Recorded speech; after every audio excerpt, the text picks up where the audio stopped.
What's up, guys? Want to go over my trade that netted me nearly $8,000 on Friday and give you guys a quick rundown of what I was seeing on the chart for me to take this trade. So obviously Friday we did have continuation to the downside, but before we get started, I want to go over what I was seeing. So I am on the 4-hour time frame of SPY for the S&P 500, and all these areas I have marked here in purple are just zones that have acted as supply or demand. Supply is an area of resistance, demand is an area of support.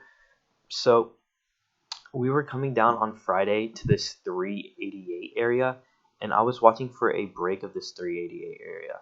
Why was I watching for a break of this 388 area? Because every time in the past when we are above 388, we have wicked down into it or a candle into it, and we have gotten bought back up. We wicked into it, we got bought back up. We are support here still, but when we break, we now turn into resistance. We are support when we're above, and we are back resistance when we're below. We see rejections here, rejections here, rejection here, rejection here.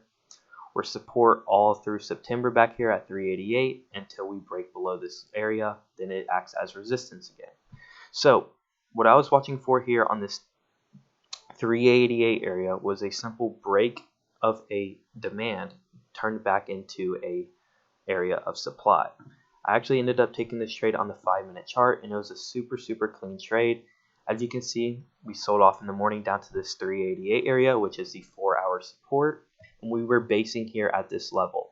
As you can see, we bounced here initially off open. We bounced again intraday multiple times.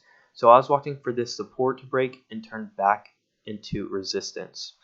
As you can see here, we broke below this support with a 5-minute candle closure beneath, and then we had multiple retests back into this zone, showing this former support is now broken and turned into resistance or supply.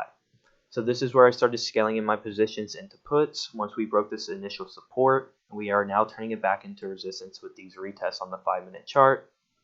And then we did see that initial sell down back into our next 4-hour support, and I scaled out along the way down. So this was a super nice move, pretty simple trade.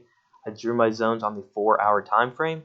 I knew that this 388 level would be a very big area of support, so I was watching for a break of this area and a retest for continuation back to the downside.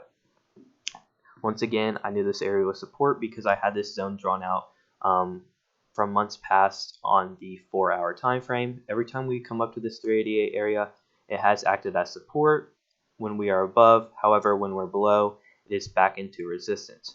So this trade was just a simple supply/demand flip or support/resistance flip here on the 5-minute chart. I got all my zones off the 4-hour time frame.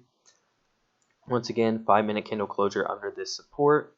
We get multiple retests back into this zone, showing that a former support is now resistance with the rejections, and this is where I started scaling in my puts. And then we did have that nice breakdown to the downside back into this next 4-hour support around 385. So that was my trade on Friday. Very clean trade, super simple. If this video helped you at all, make sure to leave a like, sub. I post all these videos and recaps daily in my private if you're interested in that, with like live exits, entries and exits on trades, etc. So if you're interested in that, links to my bio on my Twitter. If not, hopefully this video is helpful.